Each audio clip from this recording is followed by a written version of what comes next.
Kim, approve sa guesting ni Sian sa Showtime.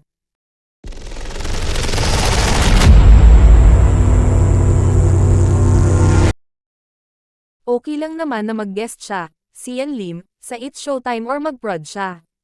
Hindi naman kami magkaaway, sagot ni Kim Chiu sa isang interview sa GMA7 nang tanungin kung handa ba siyang makatrabaho ang ex. Technically ay kapuso na ngayon si Kim dahil umpisa sa April 6 ay sa GMA7 na mapapanood ang It's Showtime.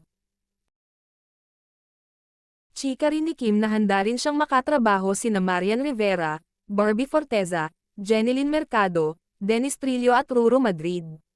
Sino nga naman ang mag-aakalang magiging kapuso si Kim at mapapanood sa Kapuso Network maging si Vice Ganda? Nag-regret kaya si Sian sa naging desisyon niya o maging si Bea Alonzo na nagkaroon ng nega vibe nung nag-deny na lilipat siya ng network na later on ay totoo naman pala. Ayun nga sa usap-usapan, pawang semp lang sa rating ang ginagawang teleserye ni Bea sa kasalukuyan.